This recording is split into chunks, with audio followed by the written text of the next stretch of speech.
Thank you, Larry. Let me pass out the little outline or read things I will cover. Just pass it around if you will, please. And when you do communicate to me, and this is going to be a little bit of a course on public speaking, project your voice. How many of you have never had a course in public speaking? All of you have had course in public speaking? Yeah. Good. Let me start off by asking a question. I want to know your interests. Why did you take this course? Just remind them that 50% of the grade is on class participation. You watch all Well, I didn't watch all who the said hands that? go up. Why?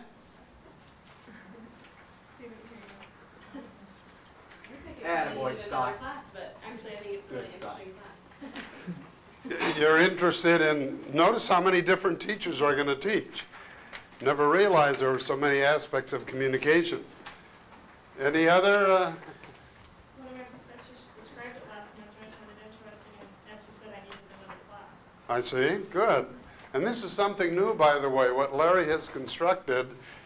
Last time I saw a class like this, I was a student of Irving J. Lee at Northwestern University. Did any of you get his book? This is one of the texts, Language, Habits, and Human Affairs, that I just edited a few years ago.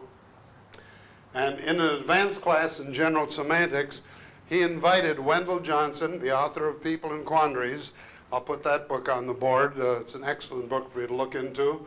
And S.I. Hayakawa, who wrote Language in Action.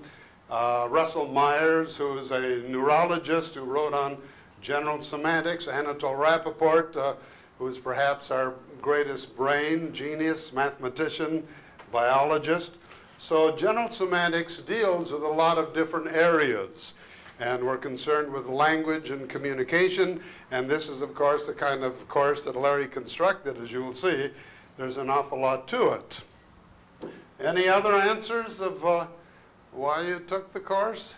You're all communication majors? Uh-huh. Okay, what is semantics? Anyone? Anybody know what semantics deals with? All right. Semantics deals with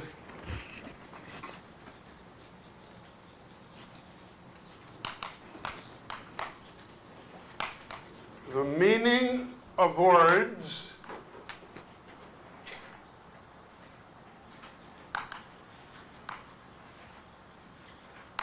or the history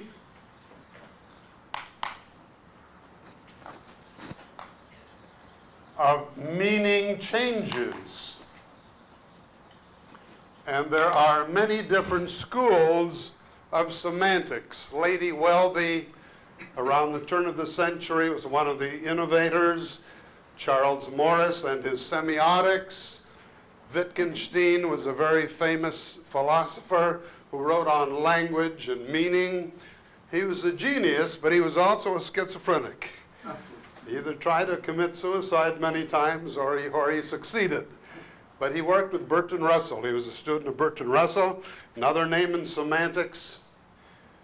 In fact, right now, the research I'm doing, now that I've retired, I spend all my time reading books that I haven't had a chance to read in the last 30, 40 years, and writing them. My main interest is in the philosophy of science, Einstein's theory of relativity and quantum mechanics as applied to general semantics. Because general semantics basically is different than semantics. People confuse the two. In fact, our good friend S.I. Hayakawa, the late Hayakawa, who was our senator, he wrote a book called Language in Action, which was a book of the Month Club selection in 1941.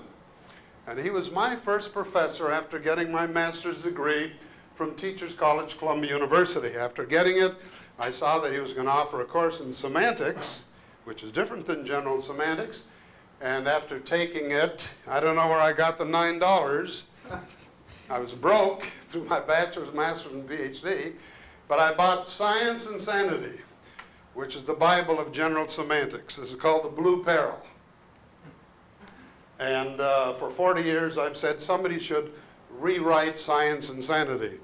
And I guess I'll have to rewrite it. Now, I've been wondering how to rewrite it. I've already bought a file cabinet, and I went back in the index, and out of all of the main ideas, because ideas here will be page 3, 19, 45, 62, all the way through the book. Just as I did when I edited a book on, well, logic and general semantics. Those of you, and you should have it in the libraries after a while, Brian, my main interest is on logic. Aristotle's logic. See, general semantics is a non-Aristotelian way of thinking, communicating, and behaving. Aristotle was perhaps the greatest intellect in the history of man. He invented logic, deductive logic, two-valued logic. A statement is either true or false. You all are all familiar with the syllogism. But after Aristotle, we found out that we not only have two-valued logic, we have three-valued logic. A statement is not only true, false, or indeterminate. And then we have four-valued logics. A statement is not only true, false, indeterminate, or ambiguous. And so other logicians, especially the Polish logicians, and these are the ones that I'm working in, I get many, many books and underline all of them on the Polish logicians who have added to the two-valued Aristotelian logic. Now, Oliver Reiser was a famous professor of philosophy from the University of Pittsburgh, and he wrote a book called The Promise of Scientific Humanism. Some of you may be interested in that. Reiser, if you're interested in the history of thought. In his book, The Promise of Scientific Humanism, he showed pre-Aristotelian mythological primitive thinking. And then Aristotle, 384, 322 BC, he developed the syllogism and modern formal logic. And what I did in editing this book is to take part 1, where Dr. Reiser has presented the whole history of pre-Aristotelian, Aristotelian, and modern non-Aristotelian thinking or logic. That's what general semantics is. So let me give you a simple definition of this book. This book was written by Alfred Korzybski.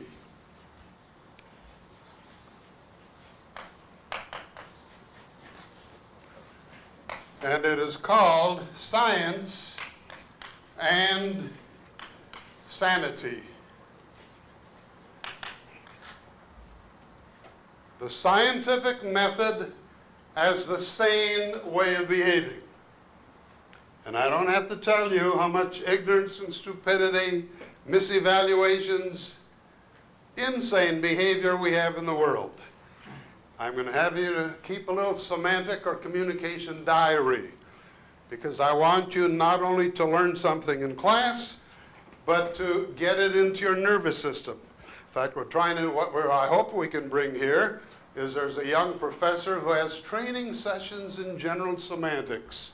And this is what Irving Lee and I talked about, my professor at Northwestern, when unfortunately he died at the young age of 45 of cancer. I would have been a professor at Northwestern. They invited me to join the faculty, but I was broke. And the head of the public address department, Ernest Rege, chose his own assistant as his assistant. I was let out in the cold, and I had to choose another profession. So I moved into a different direction for about 35 years or more. Now, general semantics, I'll give you my simple definition. We all have different definitions. General semantics is not the same as semantics. Hayakawa has confused them, and Korzybski was quite angry at him for confusing general semantics with semantics. Originally, Korzybski, before he published Science and Sanity, he called general semantics the science and art of human engineering. And almost the day before publication, he realized that he was in the area of meanings. So he changed the title to general semantics. Now we have in the audience here the president of the Institute of General Semantics, and then we have another group, the International Society of General Semantics in the San Francisco area. They put a hyphen between general and semantics. And I'm not in favor of that as Korzybski's executor of his estate, because general semantics is not the same as semantics. It is not semantics, general or specific. It is a noun, general semantics. So the simple definition is, general semantics is the study of the relationship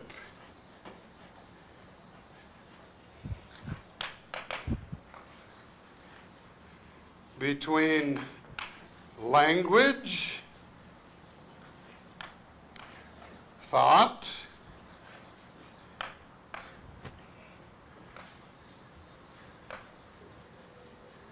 and human behavior. General semantics is the study of the relationship between language, thought, and human behavior. Now, in Dr. Lee's class at Northwestern University, he called it language and thought. And I asked him, why didn't you say, language, thought, and behavior? And he says, well, the psychology professors, psychology boys, they think that behavior is within their province. But obviously, you cannot separate thinking and behavior, and we are concerned with that. Now, as you can see, I developed, and this is what I want to introduce to the professors here. I changed Dr. Lee's course around a little bit. As you can see, I've used these for about 40 years. These are what I call the Berman quizzes. And I've had secretaries say to me, why don't you let me redo it? And I've had someone do it. But there are a lot of pleasant memories with this. So if you'll take a notebook, please, writing material, and I want to give you one of the little quizzes. And I hope that Brian and Larry and some of the other teachers might be interested in teaching this way. And I will explain why later on. Okay. Now, I remember when most of you are too young to remember when Bishop Sheen was lecturing on television, and then all of a sudden when he'd come back, magically the board was erased. Well, I don't have that privilege. So let me use the blackboard, which I use quite a bit. And what I'm teaching you is the Irving J. Lee method of teaching general semantics. He was such a marvelous teacher compared to many of the other professors that I had. And this is why I hope to share with you this way of teaching. Okay. Roman numeral 1, and if you will mark down 1, 2, 3, 4, 5, and then once again 1, 2, 3, 4, 5.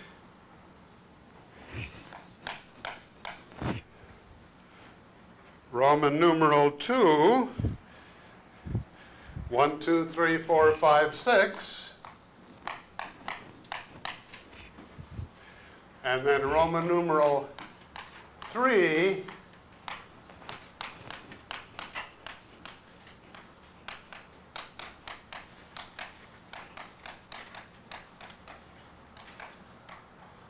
One through 19.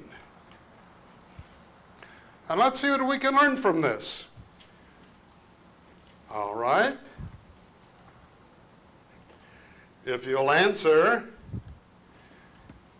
category number 1, either A, B, or any way you want. Answer. Which girl do you think is more beautiful? A, Diane Darling, or B, Elsie Zadrowski?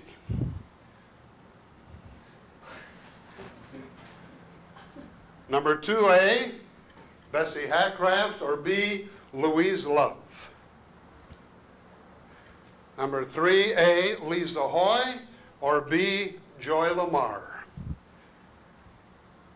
Number 4, A, Lorette LaRue, or B, Fedora Aardvark. Number 5A, Letitia He, or B, Ann Starr. All right, the second set, still number 1. Which fellow do you think is more handsome? Number 1, A, Tim Condon, or B, Abe Schwartz? Number 2, A, Ellen Dole, or B, Nick Nepopoulos? Number 3, A, Tiger Krachorish, or B, Bill White? Number 4A, Robert Jones II, or B, Toivo Kintunen?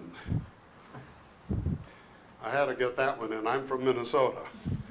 A lot of Finnish people up there, and when I had seminars in Minneapolis, there was quite a response.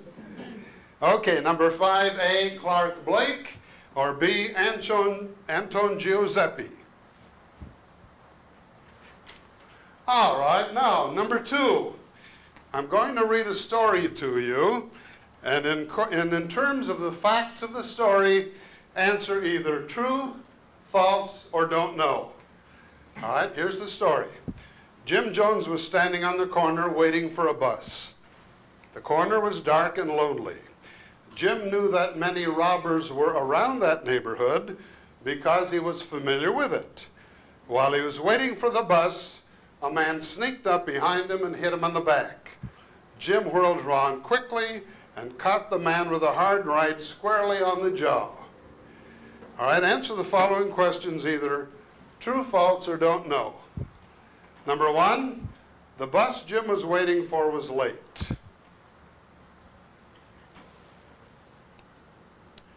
Number 2, Jim was right in hitting the man before he robbed him. Number 3, such intelligent action will always result in capturing more robbers.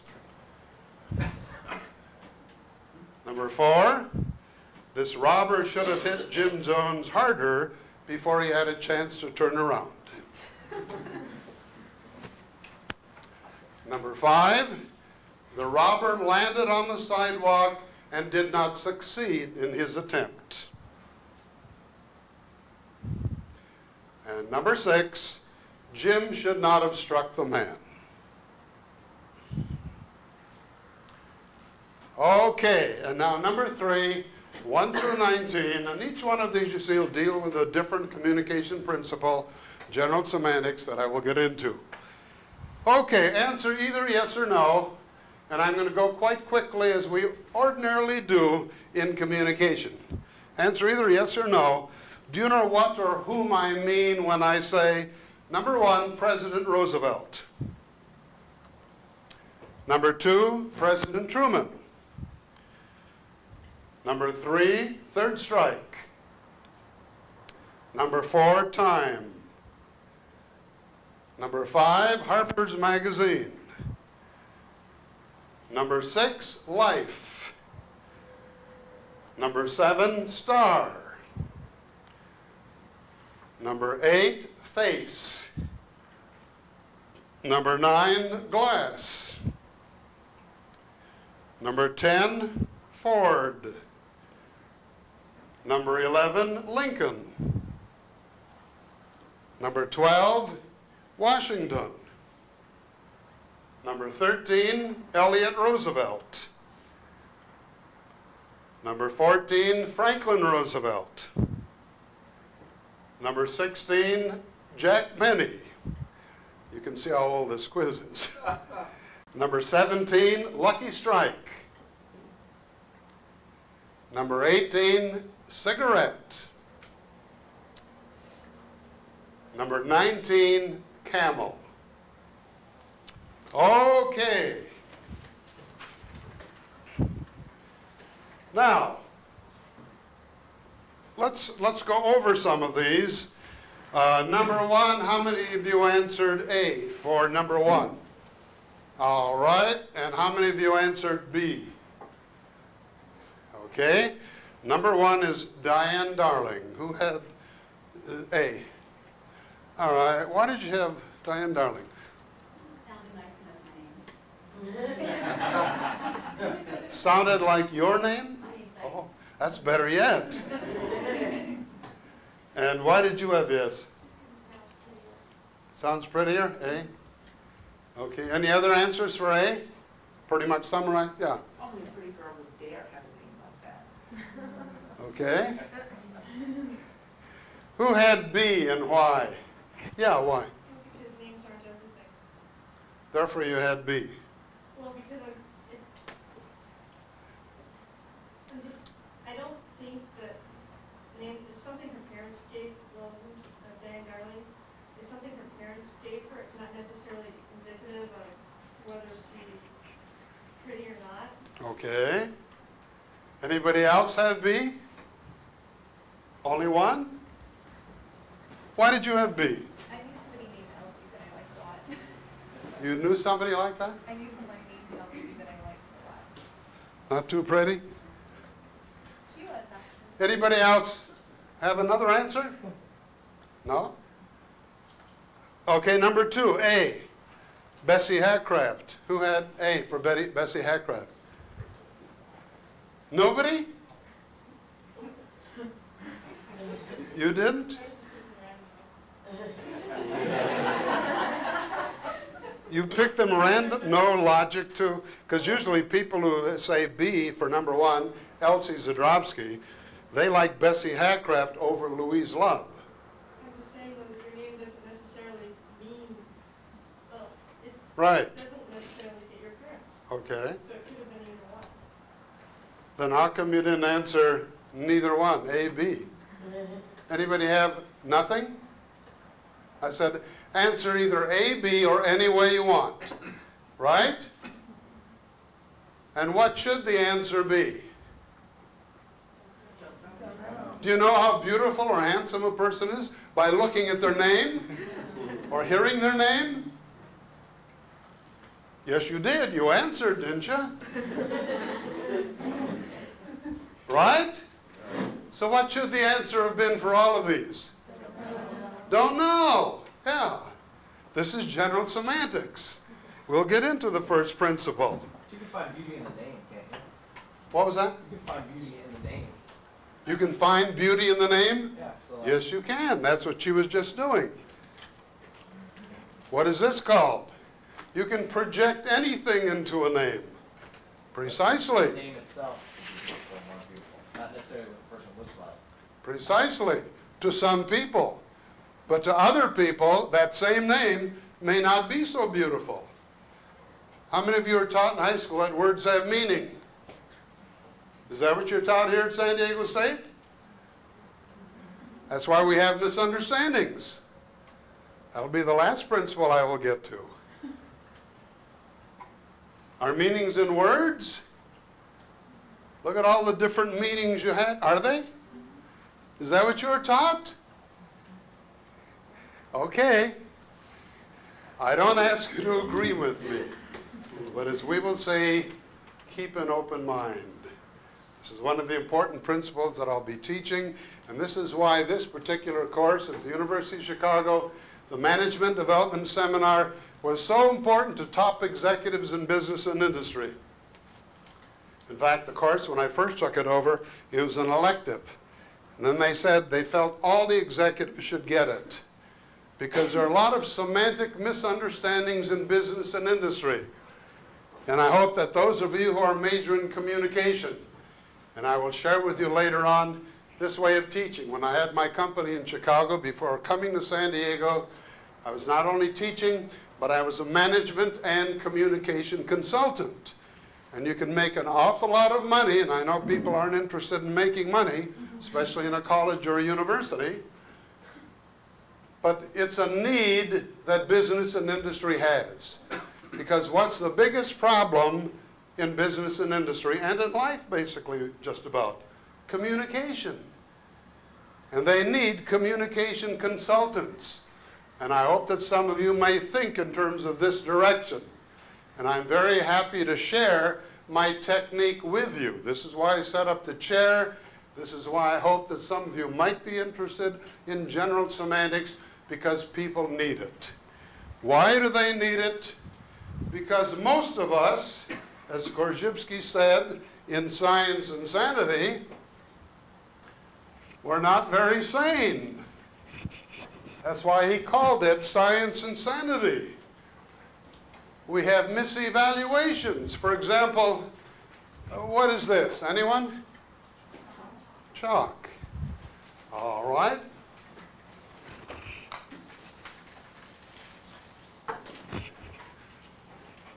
And what is this? Eraser. See, my course is very easy. All right. Pinch your finger and tell me what you felt. Huh? Pain? I didn't say to pinch that hard. Okay. What did you feel? Pressure. I think those are the first two that always come up. Okay, and we can get many other kind of answers. Again, what is that? Chalk. And what is that? Eraser. All right. What is that? Chalk. What is that? Eraser. What is that? The word chalk. What? Wait, a little while ago I asked you, what is that? And what did you say? Chalk. A little while ago I asked you, what is that? And what did you say? Chalk. Is this this? It used to be. Is this this? No. All right, you're learning one of the most important principles in general semantics.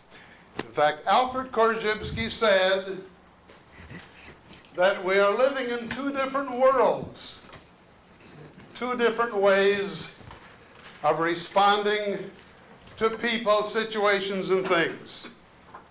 Because you put a label on a person, and brother, you got them. Right? We act as if they're all the same. Stereotypes. And only general semantics that I know of teaches you how not to fall victim to false stereotypes. Psychology textbooks and classes, they talk about don't stereotype people. But they don't have a technique of teaching you how not to stereotype people, situations, and things. In other words, here we have the nonverbal world of reality. Put quotes around it because the world of reality is different for all of us. All right? There are two different ways of responding to people, situations, and things. Most of us respond to people, situations, and things in terms of the label. Put a label on a person, and boy, you've got them. As if they're all the same. Whereas general semantics emphasizes the differences. And we want you and me to respond to people, situations, things, etc., not in terms of words and verbal associations, not in terms of the picture I get of you when I'm looking at you, which is a very abstract, inadequate abstraction. But I want to know you. I don't know you. You don't know me. There's a lot more to you than just your face or your name. But most of us are superficial in our ways of evaluating the world of reality. So in general semantics, we want to train people, not just teach, on the intellectual and cortical level. We want to train people to behave intelligently. And what do we mean by intelligently? We mean in terms of the facts. Your reaction and my reaction should be in terms of facts, not in terms of words, verbal associations. We are literally hypnotized by words and verbal associations. In general semantics, again, this is the label. We look beyond the label. This is called a verbal, or basically intentional orientation. And at the end of my 6 lectures, I will pass out, I have an outline of about 10 or 15 characteristics of the intentionally oriented person, or the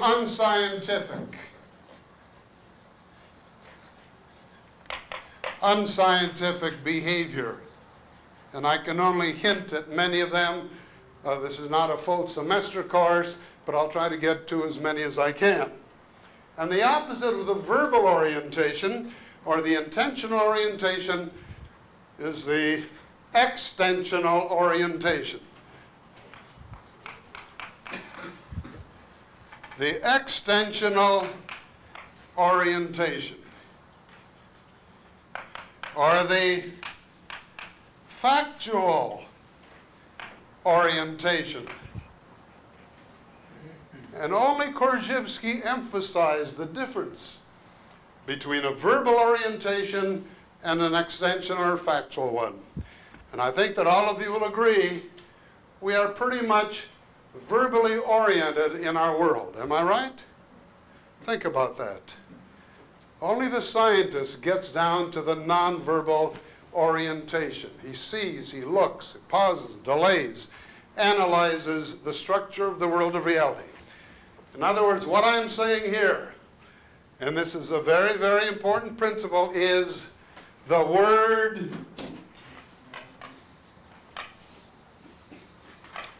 is not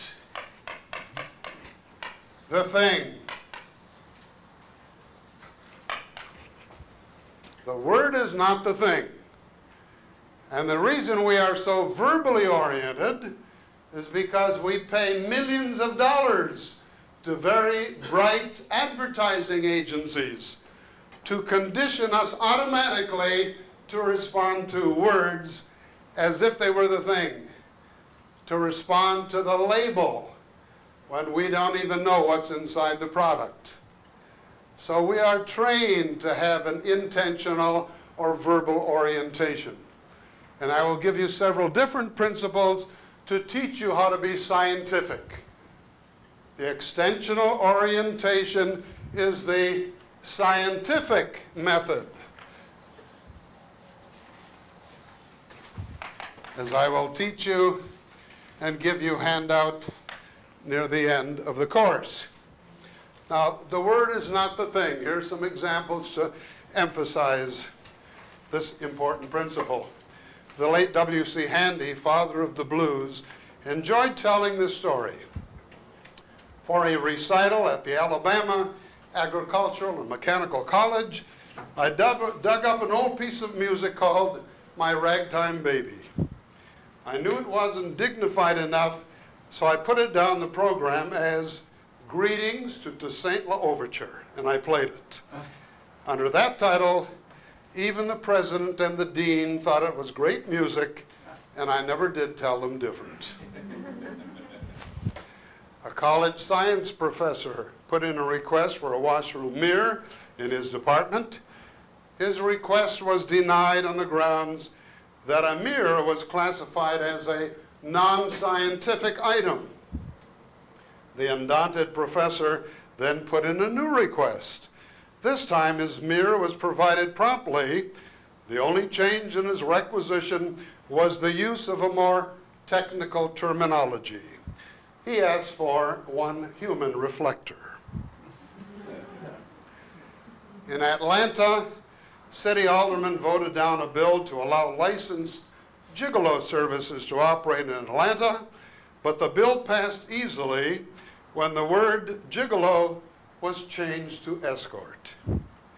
And of course, they have a lot of escort services in Las Vegas, and they're not escort services. Some years ago, the word is not the thing. Some years ago, the Brown Hotel in Louisville, Kentucky, adopted the custom of naming a room in the inn for each winner of the Kentucky Derby. There's a Zev room, a Gallant Fox room, a Whirlaway room, and so forth. But after the 1946 Derby, the management decided to abandon the practice. The winner that year was Assault. A man was angry at his dog.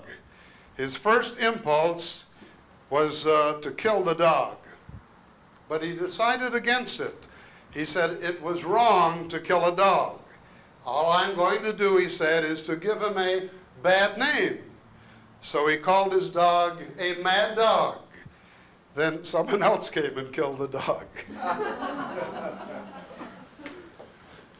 This is one of my favorites, because what I'm trying to do in a very short time is try to teach you not only intellectually or cortically, but how to get this stuff into your nervous system.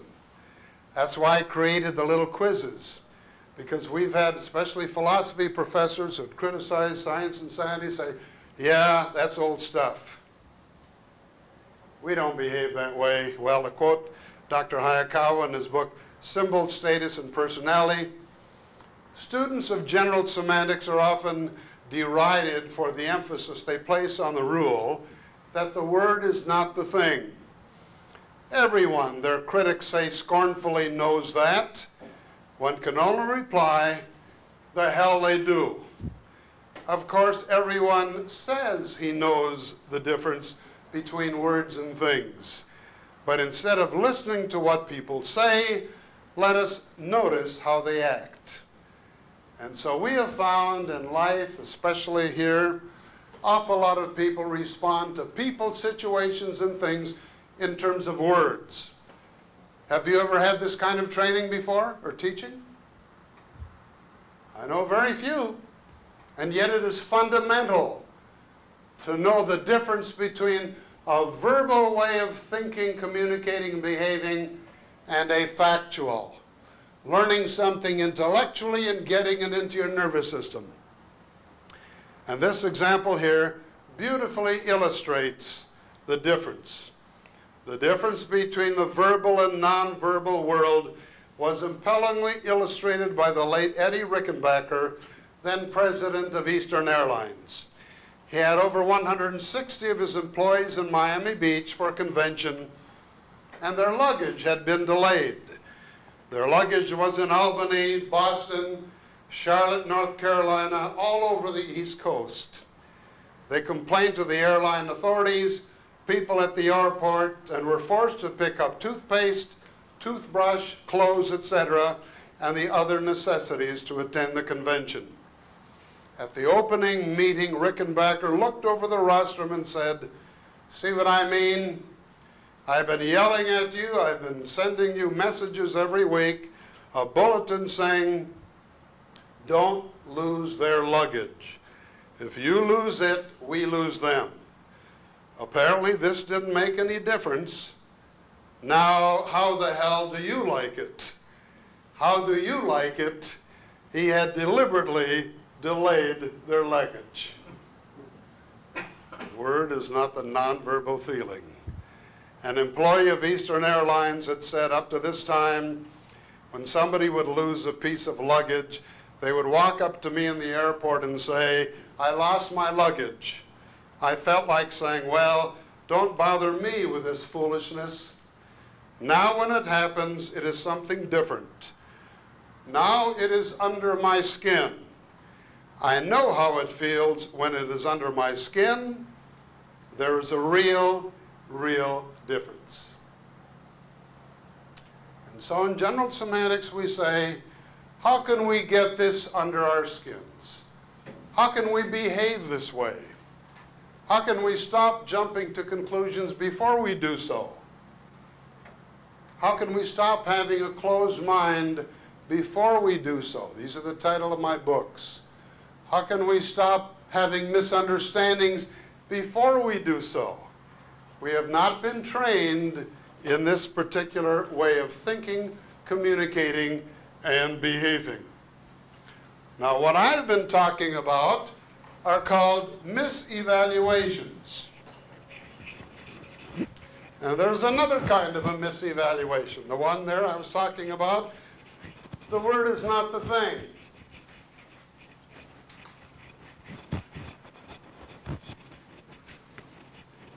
Here's an example that we can show. Take a pail of water.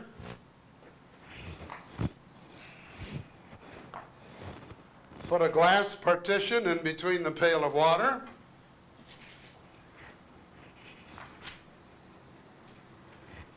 Put a bunch of minnows on one side and put a northern pike, situation one. Put a northern pike on the other side of the partition, and what will the northern pike try to do? Eat the minnows, right? And if you leave it there 1, 2, 5, 10, 20, 40 times perhaps, sooner or later, the northern pike will stop. It knows that if it keeps bumping up the pane of glass, it'll hurt its nose, it'll get hurt. Can't get at the minnows. Those are the facts of situation one. Now, take away the pane of glass and allow the minnows to swim all around the northern pike, even bumping up against it. These are the facts of situation two. But the northern pike knows what it knows. And if you leave it there long enough, it will literally die of starvation. This, my friends, I argue, is stupidity. The refusal to change our ways of thinking to fit the changing facts. So what we are trying to teach in general semantics is what constitutes intelligent behavior. What constitutes intelligence? We have in one situation what we call a proper evaluation. A proper evaluation. In everything that we do. A proper evaluation is an evaluation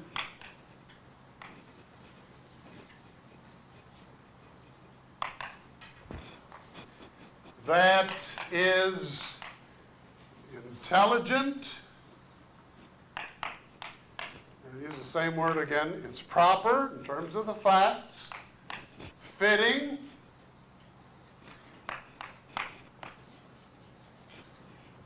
and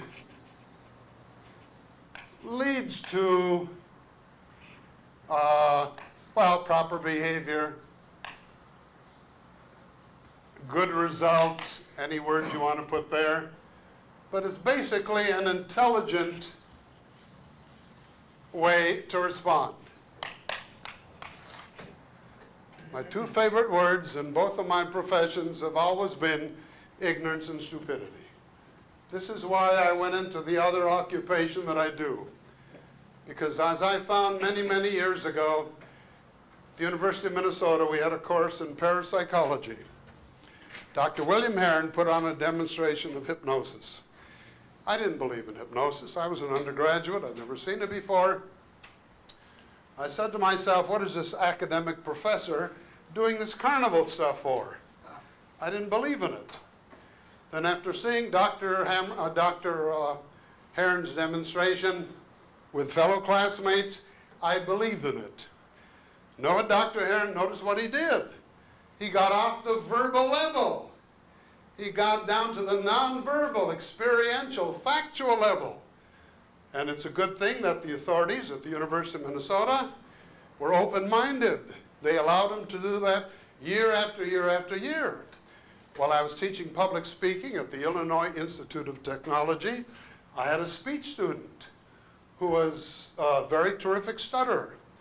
I hypnotized him. I regressed him back to his childhood, got to the cause of his stuttering. This is called hypnoanalysis, same as psychoanalysis, except it's with hypnosis, and stopped him from stuttering. Then the chairman of the department said that there's a rule or a law against hypnosis at the Illinois Institute of Technology because the psychology professor years before had put on some demonstrations in class. One parent complained, so they stopped it. And I've been through that. And now you see why I did what I did for so many years. I was not only broke, way to make a living, but it's the only way for me, non-verbally or factually, to get to thousands of people. Because I saw in the 40s and 50s how many MDs and PhDs themselves did not believe in hypnosis. How many people would see the nonverbal facts and they wouldn't believe. This is stupidity. Stupidity is the refusal to change their ways of thinking to fit the facts. My friend Ken Norton became the heavyweight champion of the world. 1970, he got knocked out by Jose Garcia. You see, I not only teach effective communication, but I found here in San Diego that more people would rather learn how to become a millionaire than learn how to lessen misunderstandings. So I also teach success motivation. How do you become successful? Because somewhere along the lines, people should be taught the laws of success. And so I hypnotized Ken Norton for 2.5 years. He wanted to quit fighting. Taught him 2 famous books, if any of you want to learn the laws of success. The one book is Think and Grow Rich by Napoleon Hill, which is accountable for more million-dollar corporations than any other book. All of us who are teaching success and motivation basically teach this book, Think and Grow Rich by Napoleon Hill. And this was Andrew Carnegie's formula of how to become a millionaire. Andrew Carnegie was the wise old Scotsman who came from Scotland penniless. He amassed a fortune, and he gave much of it to the libraries in the 30s, for example, 20s and 30s. The other book is Psycho-Cybernetics by Dr. Maxwell Maltz, M-A-L-T-Z.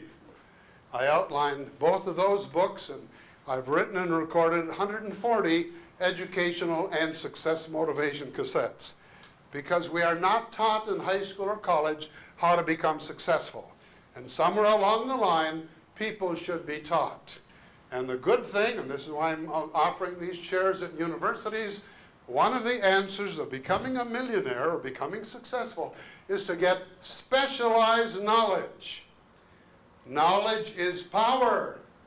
If you have specialized knowledge, and where do you get specialized knowledge? You get it in a university.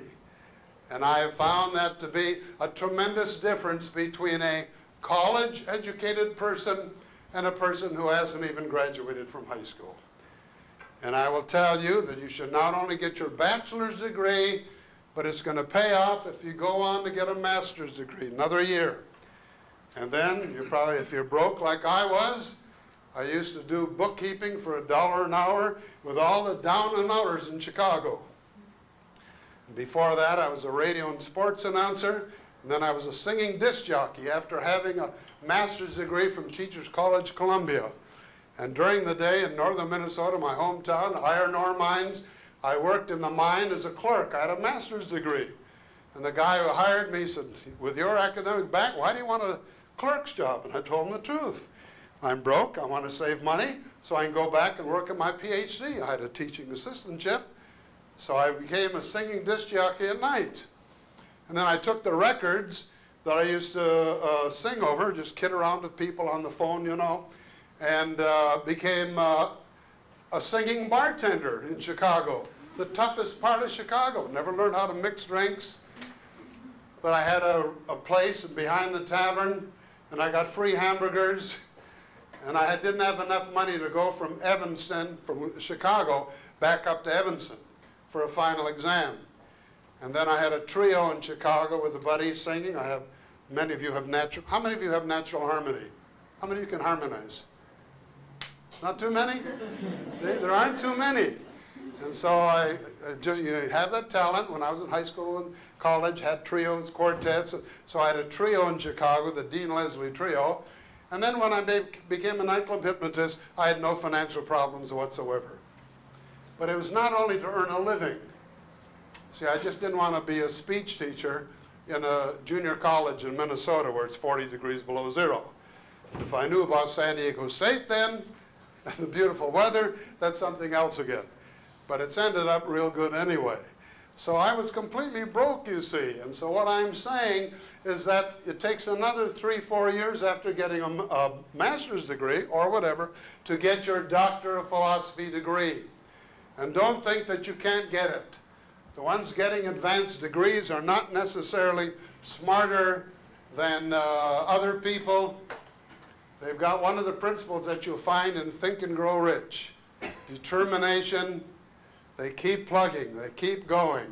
And that is the important thing. And let me just finish with this one. And here you see I have many examples.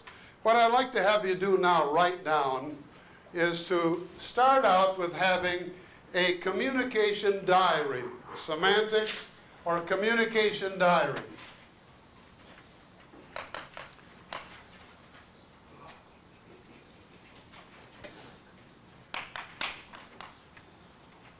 Because it's not only what you learn in class, but what you can observe and see and do outside of the classroom.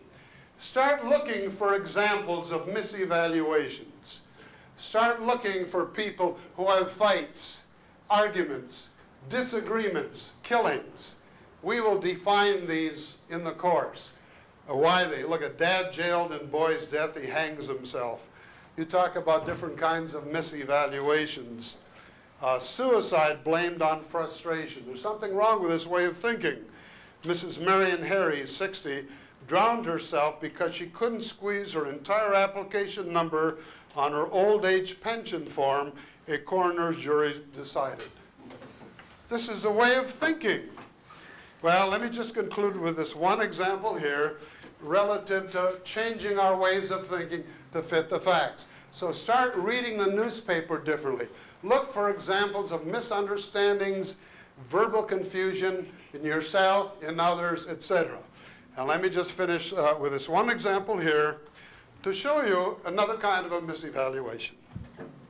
During a heavy flood, a girl was perched on top of a house with a small boy.